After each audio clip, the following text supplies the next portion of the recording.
It's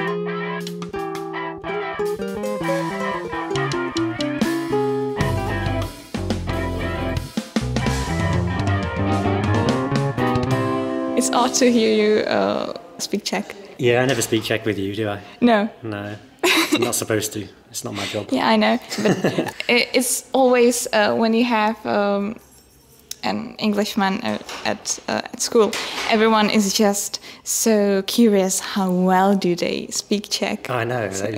I remember, well, we went on a trip last week, and we played a game to introduce all of the students to each other, first of all, and then the teachers too. And so we had to deliver these 3 lines about what we had done somewhere. And the students guessed who we were.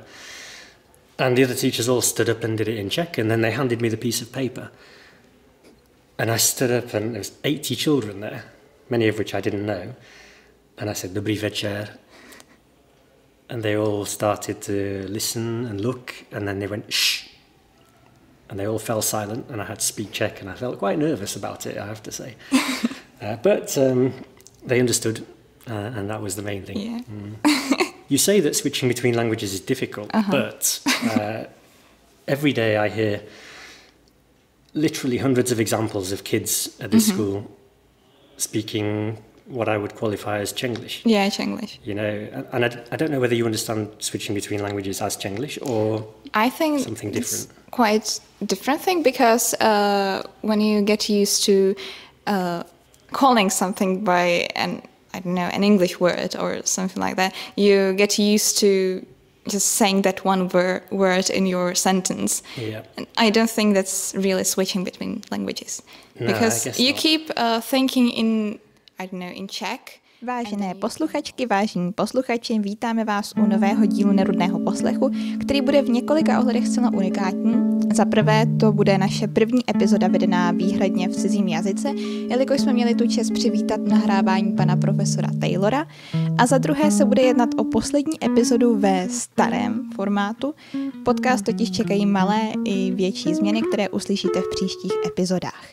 Nyní se již jen usaďte a nalaďte na anglickou notu a my vám přejeme příjemný, nerudný poslech. There is an ability to switch. Yeah. It's actually code switching. That's technically what it's called. I've never heard. So if you know anybody who's bilingual from birth, I'm sure you do. Yeah. If you ask her, then I suspect that she'll tell you that at home she either speaks just the one language, Yeah. but more likely because she was born and raised here, I think, in the Czech Republic, that she speaks both. And she probably mixes it because Czech will have such an influence on her. Yeah. And she may even hardly know that she's doing it. So that's code switching. And I wonder, I don't know whether you planned to ask me about this or not. But No, I did not. But just on the it's subject of code switching, it seems to me that kids these days are so used to English, given their access to social media, to English online, on YouTube, for example, that they're basically brought up with it. And so the standard of English that you hear in the classroom is so much higher than it ever used to be. So are we going to dive into my questions? We can dive into now? your questions, yeah. All right. So, hello. We're very glad that you came today. Thank you. Pleasure to be here. And just to start, I wanted to ask you, how are you enjoying the end of the school year? If you're looking forward some vacation or the holiday. Yeah, definitely. The school year begins to wind down for those who have 6th year classes, even as from April, you know, when you guys leave. And if you happen to have quite a lot of 6th year classes, as I did, then the timetable is quite considerably cut down. So almost that early May period starts to feel like the beginning of the end. And if the weather is playing ball, it starts to feel quite summery. And I think it did this year. It certainly is now. But now we really are coming to the end. And we haven't seen you guys except for when you came back from Maturita. One or two of you have been floating around the school. It's always nice to say hello. And as I said, you feel like you're leaving the school, but actually you'll always be welcome to come and knock on the door, particularly of 109, and drop in and have a cup of tea. But holiday plans, well, I think I'm going to Mozilov this weekend, just for a little bit of time.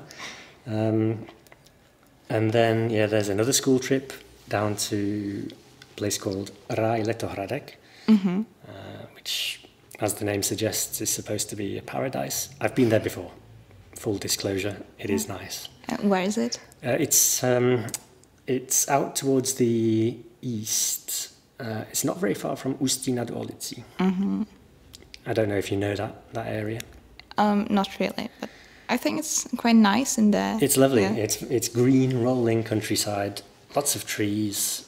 The place we stay at, I think it belongs to the family of one of the students in I forget which class it is, 3B. And the place has a pool. It has sports pitches. It's comfortable, and it's an ideal little place to go at the end of the year. And then after that, we come back and then we finish on Thursday. Then it's the holidays, and I have a traditional holiday since I've been at this school. That right at the start, I jump on my bike. As you know, I came on the bike today. Pack it with its bags and a tent, and me and a friend of mine, we journey around the Czech Republic. We've been doing this for 5 years, I think now. And I think I've seen quite a lot of the country. And do you like it in here? In this country? Yeah. I do. I think it's a friendly place, and it's our rides have had different characteristics. They've been sometimes flat and sometimes mountainous. Now, if you're asking me which one do I prefer, that depends. It depends on the day. As I get older, it gets harder and harder to climb mountains on the bike, to be perfectly honest. But if you do, you're rewarded with beautiful views. That's true.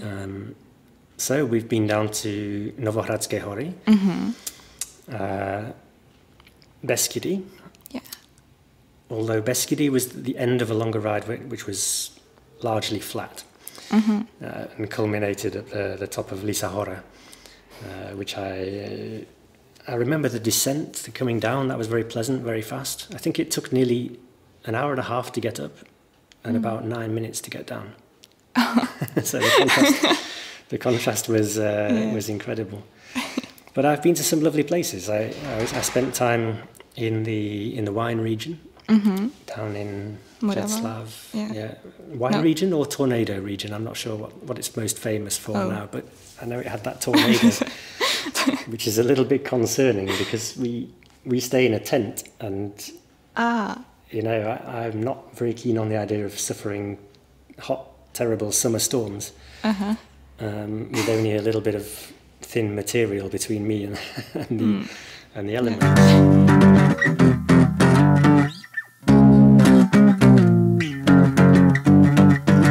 Are you afraid of storms, or is it just unpleasant? I'm not afraid of them per se, but usually I prefer to watch them from a safe vantage point. And that's because I never had any close experience of lightning until a few years ago. And I used to play golf in England.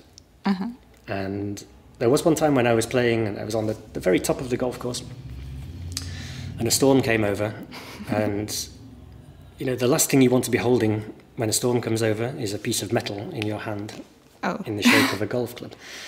I had mine in the bag, but it was the first time I'd ever experienced a lightning strike, which was immediately next to me.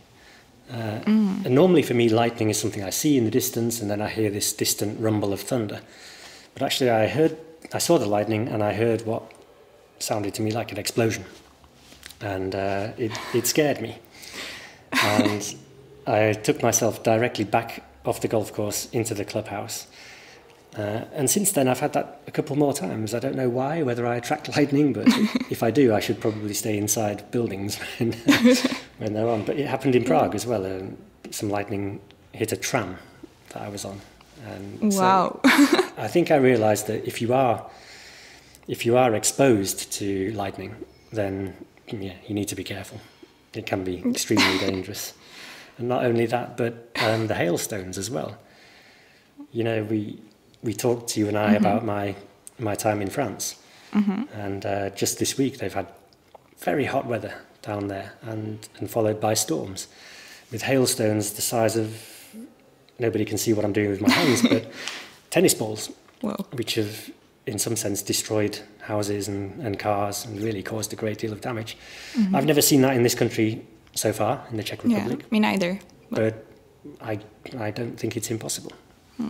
Do you play golf also here? No, I gave up golf. Yeah. Really and truly when I left England. Is it not the same, or you just grew up, or why? I think it's fair to say that golf is much more common in England and also in Scotland, where it's a more, you might say, a more democratic game. I think it's fair to say that golf here in the Czech Republic is reserved for the wealthier. For the higher class. Your average person doesn't see much golf and is not really aware of it, and so it doesn't tend to be massively popular. And it was the same in France. So when I went to France, I'd more or less given up golf, and by the time I came to the Czech Republic 10 years later, I'd almost forgotten what golf was. I have played a couple of times here. You did not enjoy it? No? It wasn't real golf. It was just at a driving range where you just hit balls to practice. So I was down at Braník and I was in Palmovka, I think, one time. And I did quite enjoy it.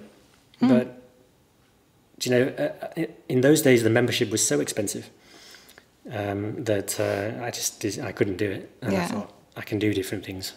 And that actually is when I got back into riding my bike, which frankly is better for you than playing golf. Yeah, it is. To be honest, from our balcony we can see a golf field, and to be honest, I have barely seen there anyone. Nobody plays? No one. Yeah, I don't understand how the golf courses survive with nobody on them. Now, possibly they have members who don't play. They just pay their fees and... Yeah, just going there, Yeah, maybe go there and enjoy the restaurant and the clubhouse facilities, the 19th hole, you know, as we say. But no, there are quite a lot of golf courses in Prague, and not very many people who play on them. Maybe it's not very popular. Maybe we should introduce it in the school. People could learn how to play it. Have you played any other sports? Some, I don't know, typically British or... Yes. And you could actually ask the second years about that, because on the small little trip we took to Albert, I took a cricket set. And so they had the opportunity, or more precisely, they were forced to have a go at playing cricket. I played that game for years. That was a long-term thing. It was my dad's passion.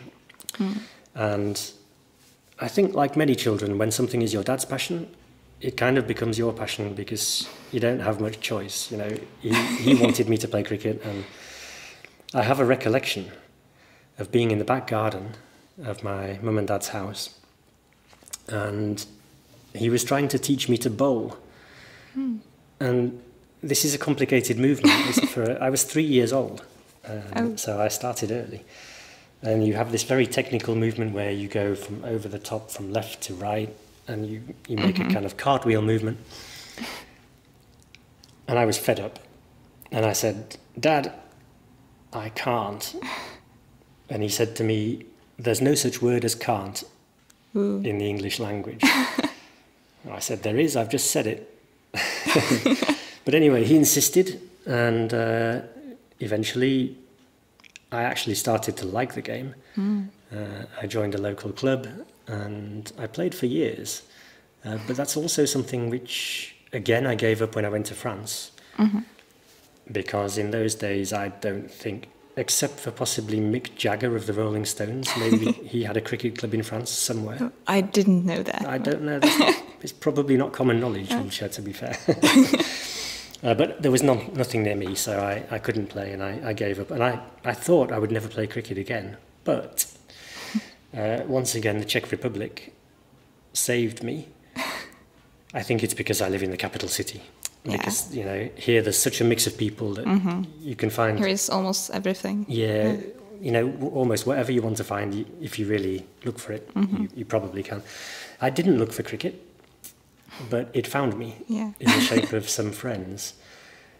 And they invited me to play, and for a long time I refused. I thought perhaps I wouldn't be able to play anymore, they would be too good.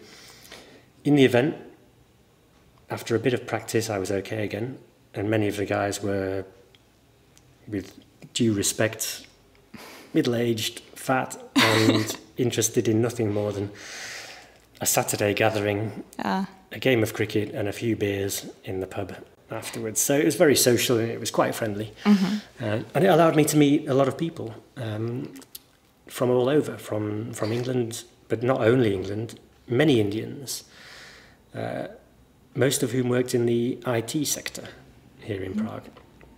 Some Pakistanis, some Australians, New Zealanders, South Africans, all of those guys who are from the cricketing nations. I gave up when I was, I gave up about 2-3 years ago. I thought it wasn't doing much for my general fitness. I became one of those fatter middle-aged men who was... I can't imagine that. who was playing the game. So I thought, I'll stop. There's younger guys coming who are able to do a better job. And you know, the future always lies with young people. And so they have to come through, and they have to take up the mantle at some point. So cycling won again. So cycling came back. And I do that because I enjoy it. I can be competitive from time to time, but probably less so now. And I just enjoy getting out on the open road. And that feeling of having the wind in your hair and you know, on a lovely summer's day is a great feeling. Feeling of freedom. You should get yourself a bike, which again. Maybe I start thinking about it.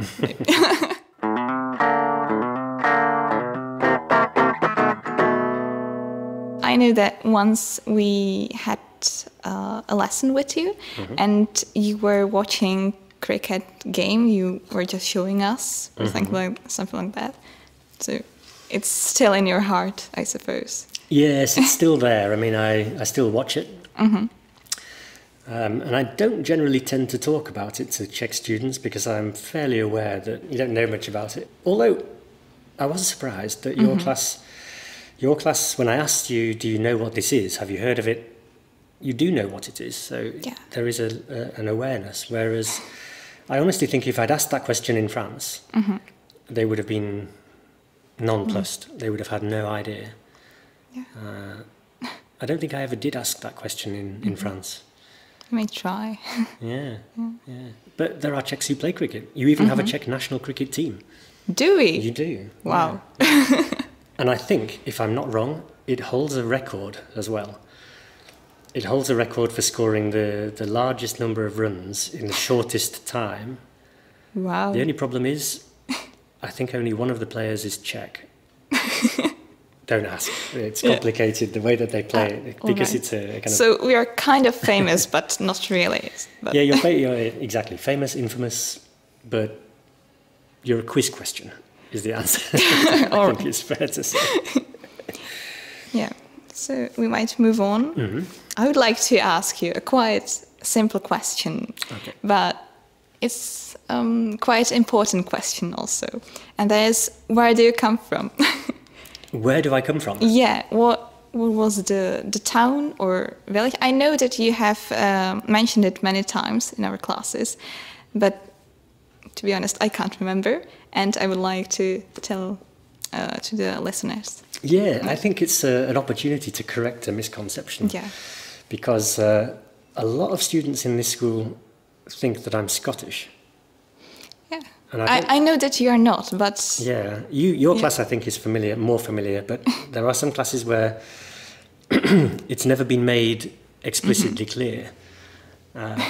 So you're not Scottish? I'm not Scottish. I do have Scottish background through my parents and grandparents, but I myself, I was born in England, in Yorkshire, in a small town called Knaresborough, which begins with a K. So, all right. Like most places, it can be found on Google Maps. It's a pretty little place. It's not a big town. I'm not a big town boy. I'm from, I don't know, in the Czech Republic, what would be an equivalent town to Knaresborough? It would be something like, I don't know, Králupy nad Vltavou in this area, just a little place, quite pretty, quite touristy.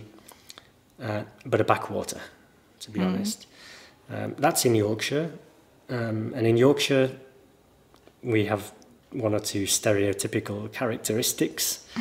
We're supposed to be outspoken, direct, blunt, as it were, telling you things, calling a spade a spade. In short, not very diplomatic. We have a local rivalry with our neighbours, Lancashire. Now, you've probably heard of the War of the Roses, the Red Rose and the White Rose.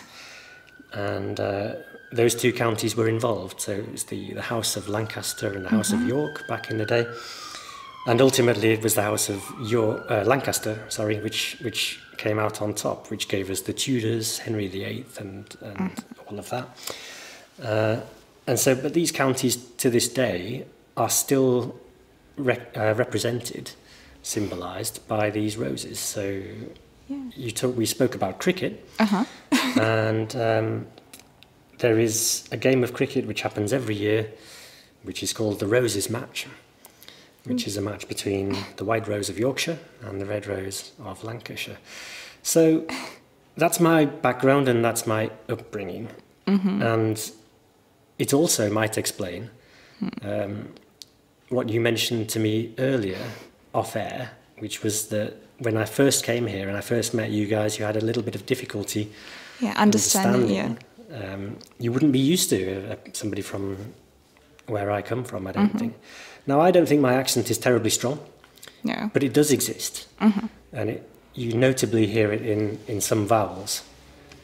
I mean, I can hear myself saying some instead of some. I know you speak the Queen's English, so you can correct me. But no, it is a point, and also from our classes, you know that I'm interested in accents. In accents, the way people speak from different parts of Britain, different parts of the world, not only in the English-speaking world, but in the Czech-speaking world. I listen for different accents here. I don't find many really terribly different accents in the Czech Republic. Only if I go somewhere in the country. In some villages sometimes I can have a bit of difficulty, or shall we say a bit more difficulty than usual in picking up what they say. Our accent is not that terrible and there is not much variation. Variation. Yeah, that was the question. No, people talk about the Ostrava accent stereotypically, and they say that they have these. I can't remember exactly how they said it. Is it krátký zubák? Something krátký zubák. Yeah. And so they do something that I do. I also, if you listen to me speaking in Czech, you'll probably have a little difficulty figuring out what I'm saying because I might get the long accents and the short accents wrong. Yeah. The long vowels and the short vowels. Right, it's quite difficult in the Czech language. Yeah, it takes time to tune your ear to it.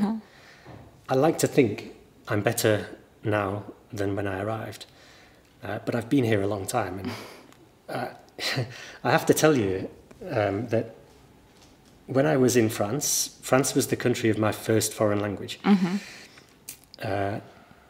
I didn't start learning French quite as early as you learned English. I started at the age of 11, which is what we did in those days at that school. But I really liked it. It was the subject I was best at school, the subject I enjoyed the most. And in my final years at school, I was taught by our headmaster. Our headmaster teaches just 1 or 2 classes a week, a little bit like Mrs. Vinerova does here. I think she's got 2 or 3 hours maybe. And he chose to teach the top set in French, and so we were able to have the benefit of him, who had lived in France. And he said to me, and I think it's demonstrative of the influence teachers can have on students. He said, I think there's a good chance you might live in France. And 5 years later, after university, or even during university, I did live in France. And that was a great experience. I was able to learn French like the French speak it, as opposed to the way that my teachers taught it at school. And, you know, to compare, Julcia, the way that life is for you guys and life was for us as language students, it's chalk and cheese. It's we had no phones, let alone smartphones. And if we wanted to listen to French, we listened to the CDs which were in the textbooks. You know what they're like. Yeah. At university, it was a little bit better because we had an audio visual room we could go to. But really, the only thing we could watch was the evening news from the day before. So you would go there, and you would say, "Can I have the journal from TF1 last night?" And you'd watch that. And I got a bit bored of the journal, and I wanted something different. And so the something different I had was going to France and living with students same age as me, and taking it from there.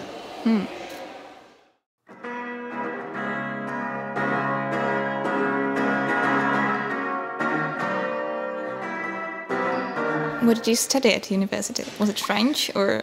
I've probably told this story before, but I made a mistake in my selections because our careers advice in the 1990s was anti doing one single degree.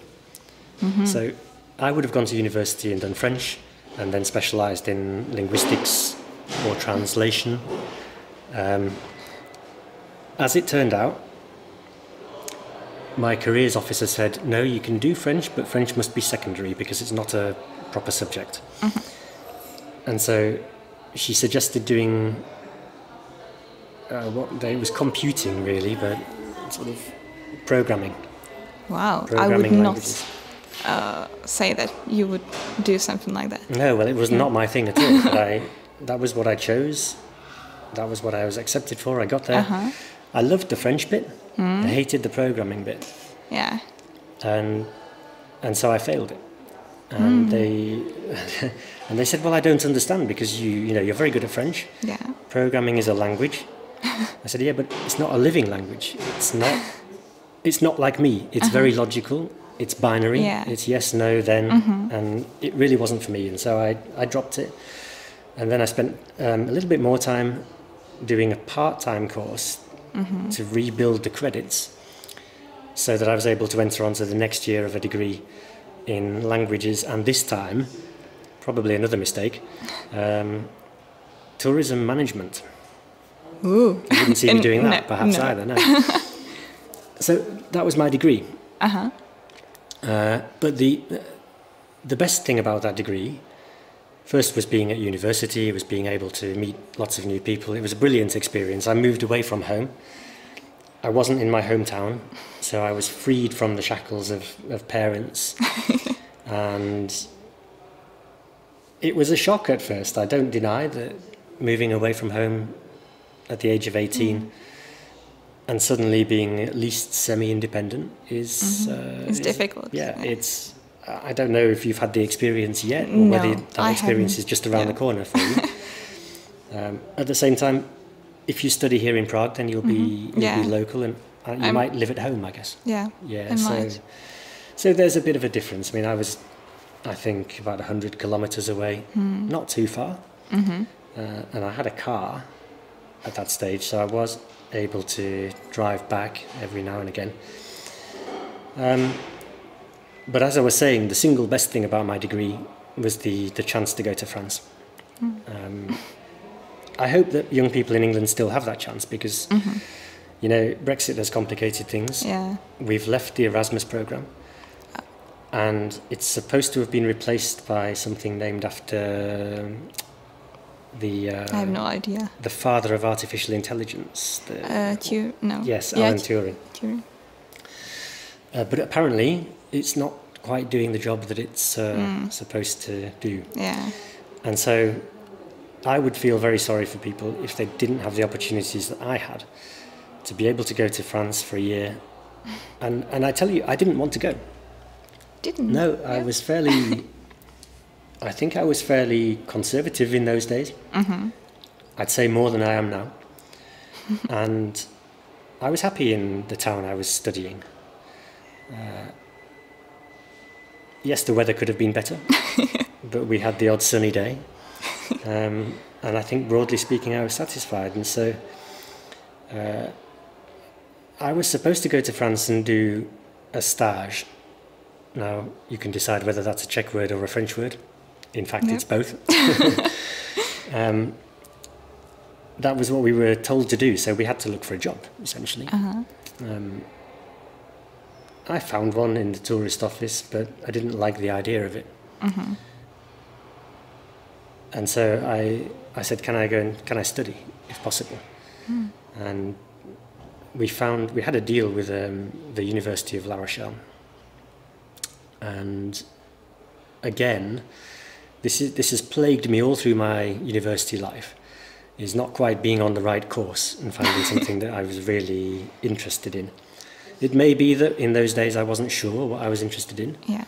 So this time I went to an institution called Tech de Co, which was business techniques. Oh, again. Again, you know, it's not me. Yeah. But it was only 9 hours a week. And so it enabled me to work part-time as well. Because I ran out of money. Around about Christmas time. And I was saved by the offer of a job, and that offer was to become an English language assistant in a secondary school. I mean, not wildly different to what I'm doing now. That was the first step on the way into teaching. And I did that, and so that was 12 hours a week. Studying was 9 hours a week, which allowed me plenty of time to spend time on the beach. And La Rochelle was the first time I'd ever seen wall-to-wall sunny weather. It has glorious weather in La Rochelle. It was sunny and hot from April all the way through till October, almost non-stop.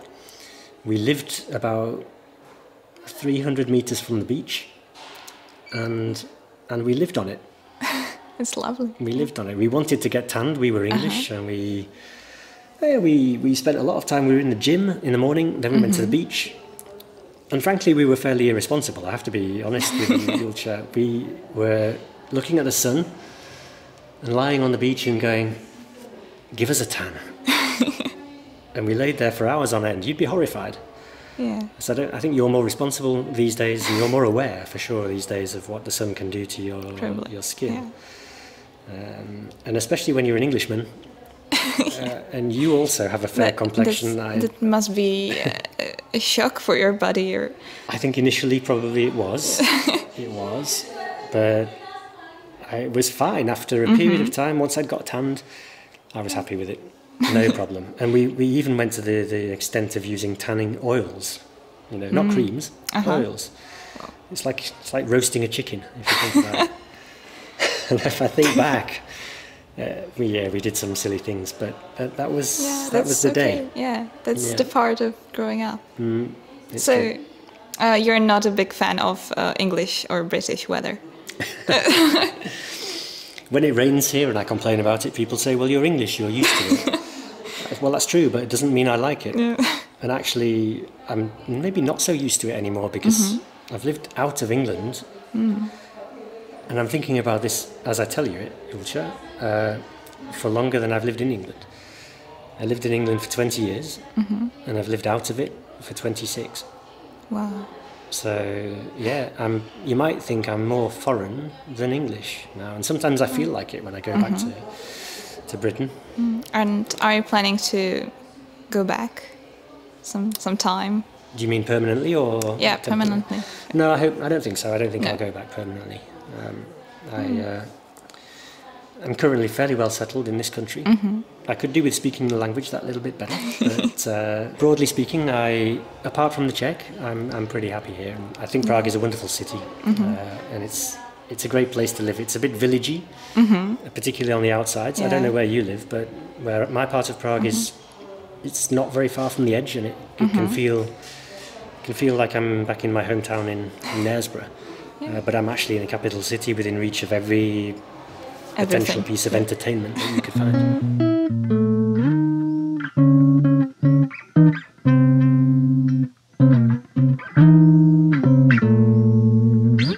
For how long did you live in France, in fact? In France, I was there for around 10 years. Wow. Yeah. And what made you move out? Well, I believe you were going to talk to me about the education system, I think, at one point. I don't know whether we'll get round to that. but maybe this is a good opportunity to introduce the topic a little bit. I was working in high schools in France. Now, I took what they call the CAPES, which is a secondary school qualification, to teach. It's a bit different in France, the way they do it. It's a competitive exam. So there's no limit to the number of candidates who can enter the first round, and they make a selection of about, I don't know, 200 or 300 in each region of France, and then you go for an exam, a test. You defend your piece of work in front of a jury, 3 people, and then 2 months later they tell you whether you've been received or not. And it took me a long time to decide myself to do that, because I think that was franglais to make the decision to do it. Because I wasn't convinced that my French was up to the standard of doing all of that in French. Eventually I decided I was, and it worked out, and I passed it. But ironically, not long after that, I left France, because I didn't find the school system, I didn't enjoy it. And why? Is there something concrete, or? Yeah, there's a couple of reasons. There's a practical reason for the start, and that is that once you're qualified with this CAPES, then because there's a hierarchical system in France, so the more years you have as a teacher, the more sway you have in terms of which school you work in and where you go. When you're a junior teacher, you have 0 points, and so you have to go to generally the north of France, or more commonly one of the rather hard suburban schools in the outskirts of Paris. And those places, in my opinion, are the hardest places to teach. You know, if you make a comparison between Jan and Nerudný and those schools, then you may as well be in a war zone. And for a young, inexperienced teacher, it's a very difficult place to be, and I didn't want to do it. So I managed to spend a year just outside La Rochelle in Rochefort, but I was going to have to move to the north, and I needed to find some way of getting out of that. And ultimately, the only way I could do it was to leave the Éducation Nationale. So I left it, and I came here on on a whim, really. I didn't know the Czech Republic. So why the Czech? I came because a person in France of Polish origin told me, that's my neighbouring country and it's very nice, and said go for it. And I also had a slight fascination with the communist times, and I wanted to see what a post-communist country looked like. It's quite interesting for me. I was a bit late in terms of post-communism because it was 2007. But of course, 2007, Prague was a different place. Yeah, it was. Were you born around about that time? Or you were born about 2002? Yeah. So but you wouldn't remember it really until about the same time as me. And it was different. It's really developed since that time.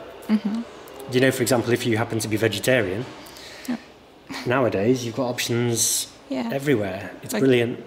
Back then there was nothing. Back then you had a smajeni sir and chips, or you had something with ham in it because ham was not proper meat. But it was tough. I'm not vegetarian. I consider myself slightly flexitarian. But I think you couldn't have been that way. So I came here and I did summer camps for a period of time. I loved it. I had a whale of a time. I saw some great places.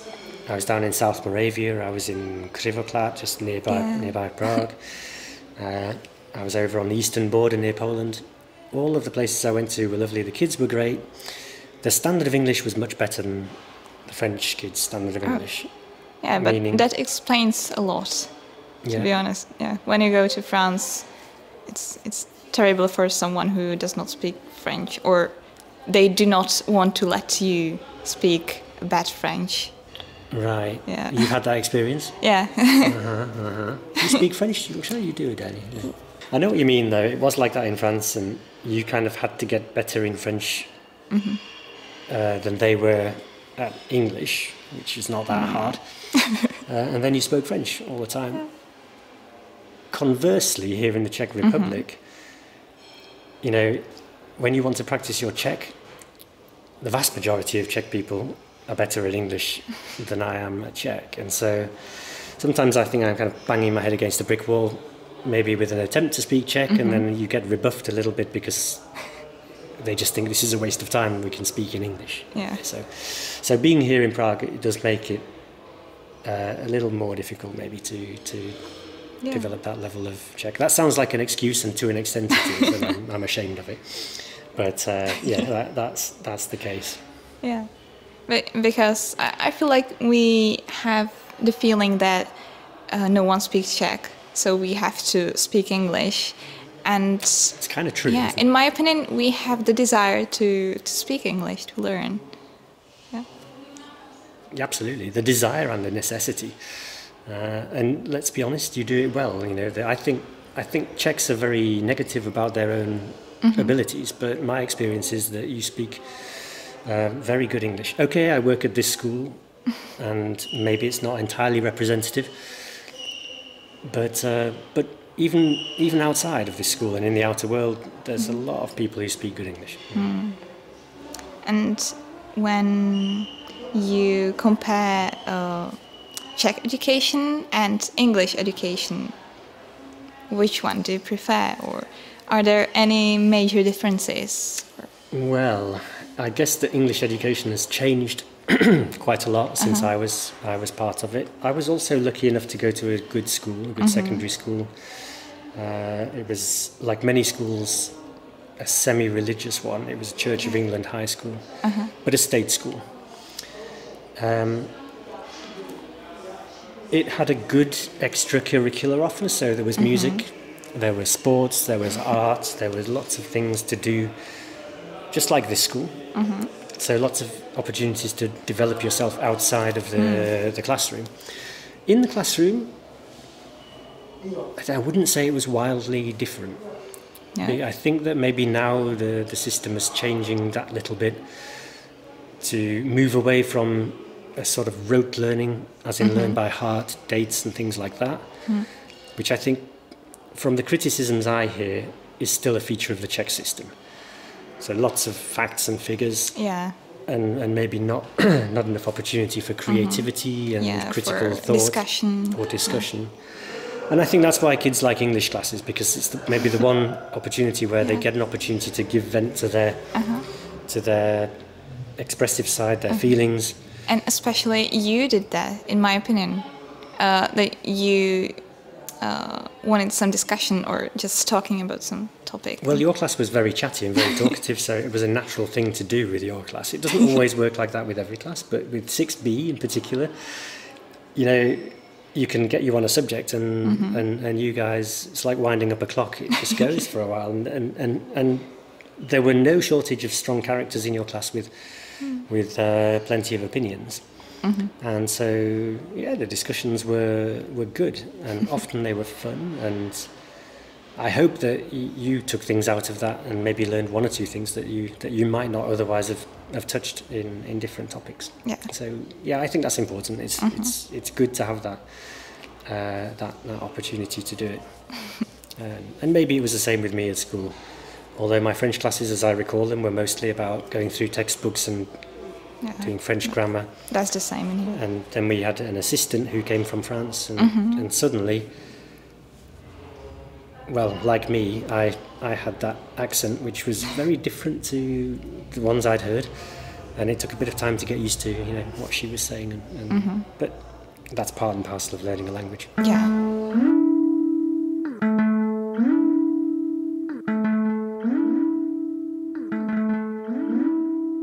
You attended a choir in your school, is it right? In England? Yes, in school and in the church, because to be a member of a church or to be kind of active in the community was an advantage to be able to get into that school.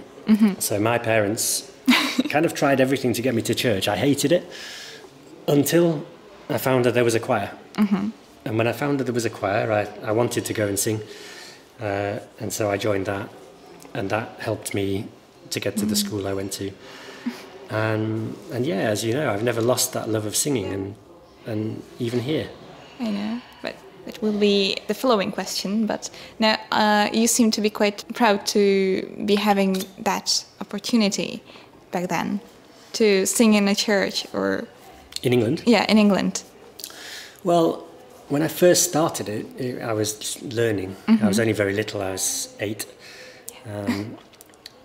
And as a male, you go through and you sing. So you sing the top line. You sing what you would know as soprano and what we knew as treble. Depending on your physical maturity, you finish singing as a treble, at least at the age of, anywhere between 12 and 16, 17. Now, I was at the latter end of the scale, so I had the opportunity to sing as a treble for a long time, until I was about 16. Singing in my own church was fairly routine, as you can imagine, but I had the opportunity that I would never have had otherwise of singing in some of the great cathedrals. So just as an example, more locally to me was York Minster.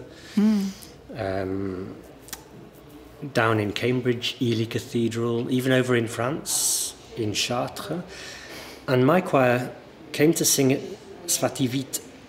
I didn't make it, unfortunately. But they did sing here a number of years ago. So because of the connections of our choir master, who had a Cambridge education and knew quite a lot of people, we were able to go and sing in some of the great cathedrals. And that's an experience which not many people have. Yeah. And I'm very grateful for it, and I will never forget it. And here in Prague, when I've been singing just with Mr. Kubánek's choir from time to time, the opportunity to sing at Betlemská kaple, and more recently Smetanova Síň. Yeah. So those occasions are things that people will remember, and they're formative experiences. So I was very grateful for that. Was it difficult for you to sing in Czech language? Yes. Yeah. Because I usually looked at you because you were straight in front of you. In front of me, and you looked quite, I don't know, stressed. Yeah, stressed or not very. Well, because we like, if I had the words in front of me, no problem, that's fine. But I found it very easy to forget the words, particularly when I didn't know a piece very well. Because you didn't know. I can sing Narodil se Kristus Pán, off the top of my head, but other ones, no. And particularly because the language they have is not what you might call standard Czech. Sometimes it's a bit Slovak, or it's from places with lots of sheep, Beskidy. Sometimes it does not make much sense. No, sometimes it makes no sense at all. And I was told I'm not allowed to sing with papers because it doesn't look very professional. So there were times, and you obviously caught me out, when I was in difficulty for the words. So I had to just kind of muddle through as best as I can and listen closely to those around me. So yeah, more practice required in that sense. But I think that you did a great job, to be honest. Oh, thank you. It was also always a pleasure to see you in there. It was always a pleasure to be there. I hope to repeat it in the future. Just to talk about something very different, do you have a favorite cuisine? Yes, kind of. That's changed actually down the years because when I got to France, I wasn't a particularly good cook, but I learned how to cook a few dishes in France. And I must say that the French, the gastronomic experience in France is very good, even at a basic level. You can go to almost any town and you'll find somewhere a good quality restaurant and it won't be outrageously expensive. So I did enjoy that. I enjoyed the variety of cuisines in France. France is a big country, that's a fair comment, but it also has a huge range of local specialities, local cuisines. And here in the Czech Republic, in Prague we're spoiled for choice. Yeah, there's Chinese, Vietnamese, Italian. I mean, there's all kinds of cuisine here in Prague, and with every year that goes past, the offer improves and gets wider. It can be pricier, because I think if you go to what's classed as a good, in quotes, restaurant in Prague, you'll pay comparatively more money for it, I think. But what disappoints me a little bit about the Czech cuisine, as it were, I love Czech cuisine. I think that the traditional dishes. Do you have some favorites? Svíčková or yes, svíčková. I do like svíčková. I like all of those, but I have to put svíčková at the top of the list. Wow. I love the sauce. Most kids like it, I think. It tends to be a bit sweet. So I'm a big fan of that. And if there's a cold winter's day and it's snowing, you can't beat a goulash. And it's good, what I call peasant food, mountain food. And when it's made well, it's really, really enjoyable. As I said to you before, I go on these bike camping trips at the beginning of the summer holidays, traditionally. And there we are usually disappointed. The cuisine you find, cuisine is a strong word, in the campsites and little restaurants, it's always fried something, fried this, fried that, and you end up begging for vegetables somewhere. Yeah. And so in those circumstances, the best thing to do is, in my experience, is to find a Chinese or a Vietnamese and pick something up there. It's quite sad, but... Yeah, it is. And especially as the Czech Republic has quite a varied landscape. And I wonder why that there are not maybe more Czech specialities coming to the fore, possibly with the farmers' markets. Maybe it's a thing for the future. Maybe. And do you like beer? I do. Yeah, I do. Numerous people will testify. Even Honza will testify that I enjoy a beer. And there was one of the things I have to say when I first got here. Having come from France, where we were paying for a beer anywhere between 4 and 6 euros. The first town I landed in Czech Republic, it was 25 crowns, so €1 for a beer. And I thought, well, this is it. I'm in paradise. This is the country. I can stay here. And could you compare Czech and Irish beers? Ooh, yes. Czech and English beers and Irish beers. See, when I arrived here, most Czech beer was the same style. So like a ležák, a lager type beer. Usually orangey coloured, usually fizzy, with some differences between the big brands, and the best one being Pilsner Urquell, which I think a lot of people would agree on. But English beers were different. They were, I can't remember which is which, but one is brewed from the top, like the bottom. I have no idea. Top brewed and bottom brewed. And the Czechs didn't have many of these English style beers.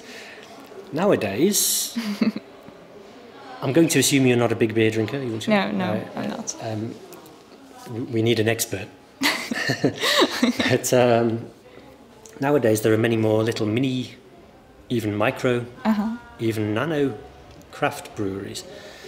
I believe that even Gymnasium Jana Nerudný has a beer which has been made here. Yeah, but I've never tasted it, but I don't think it still is available. No? But it was a great project in here a few years ago. Perhaps it should be revived. It should. So there are differences, and the market now is changing, and there are lots of options, lots of beer festivals, and really great places to go. So you just like to taste different beers? Yeah. I'm quite open to all kinds of different beers. Doesn't matter what colour they are. You know, they can be black, they can be stouts, they can be blondes, as the French say, or světlá, as the Czechs say. I always come back to easily drinkable favourites, particularly when doing things like camping trips. Yeah. And they've been very kind, the breweries. They make what they call a cyklistická osmička. So you can drink one of those, nicely refreshed, and then carry on your bike ride without being in danger of dropping into a river or something like that. To be honest, you feel to be quite open to anything almost. I guess. I don't know. The feeling that I got of you. Well, I think that when you live in 2 or 3 different countries, then you develop this. I learned that what's English is not necessarily right. And then what's French is not necessarily right, and what's Czech is not necessarily right. And I think if you mix all of those aspects up and you try and take a balance, then you become reasonably tolerant for what people...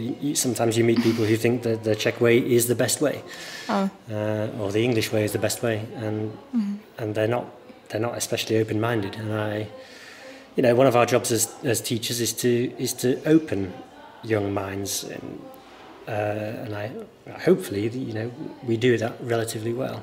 Young people are more open to ideas naturally. I think as you get older, your world reduces a little bit. You don't have quite such get used to some thoughts, and you lose a certain flexibility, whether it's physical or intellectual, and your horizons narrow a little bit. But you've got to force yourself to make an effort, because it's good to be open-minded. Is there any language you either have or would like to learn? Czech. So besides French, it's Czech. It needs to be. I'd like to get much better at Czech. And when I go on the school trips and I'm surrounded by people who speak Czech regularly, then I do find myself picking it up much more and getting more naturally better at it. But for now, I'm limiting my horizons. I play around with Duolingo and all kinds of apps. I started to learn Scottish Gaelic, but not for very long. I don't see that there's much point in doing that. But some of my other languages that I learned when I was at school and university, I try to keep up with a little bit. So German, I did until A-level. I didn't know that, French, obviously, then at university, Spanish and Italian, both of which I could speak reasonably well because they're quite similar to French. And then Czech. So, with those 4 or 5 languages on the block, I'm not sure I need to you're quite experiment much further. And they're different because Italian, French and Spanish, they are romantic, and precisely.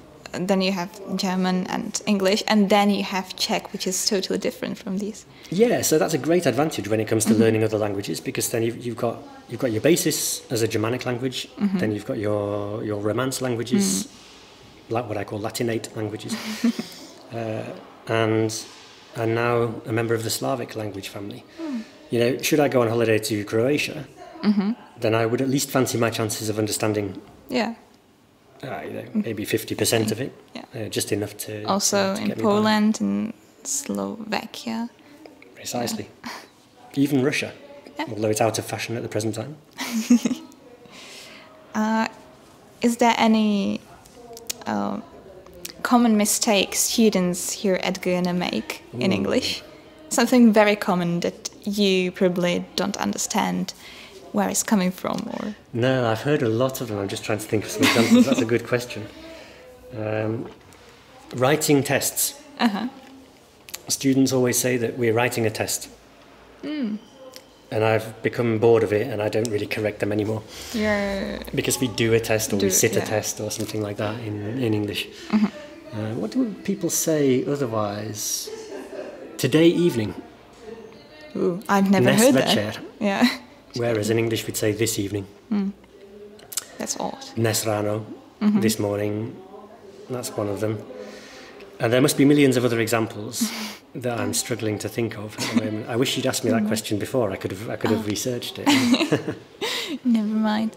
And maybe to just end this very pleasant chat, I think that you are a very cultural person in films and music and some stuff like this. So if you could recommend something to the listeners. Yeah, in terms of films, I took to this year in the seminar with some of your class. We looked. It was a risk, I think, because we decided to look at, or I decided to look at a very old film, Casablanca, which dated back to 1942. So it doesn't get much older than that in terms of films, and it went pretty well. We looked at it in some detail. We actually watched it twice.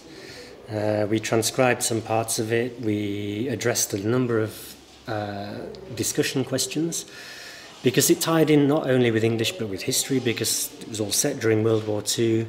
Geography, it was in French colonial Africa.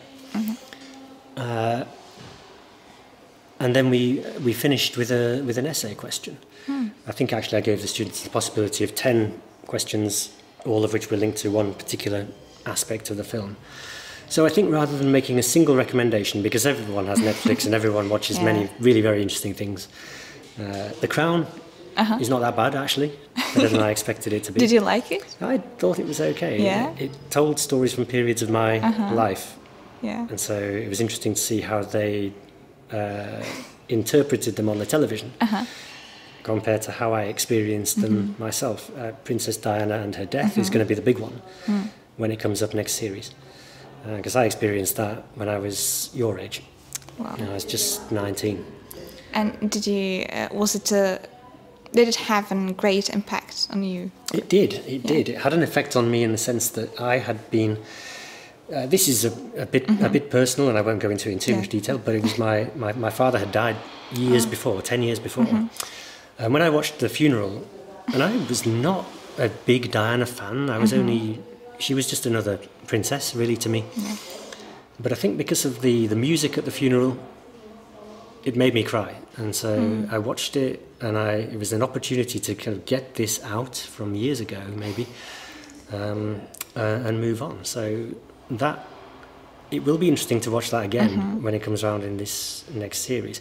But if I can just finish, if I may, in terms of recommendations, I think a good recommendation for students is not to close the road to these very old films, because often they can have a lot to say, and I hope it would be the case that if you asked one or two of your 6B colleagues about Casablanca, they would have good things to say about it, and maybe even learn something as well.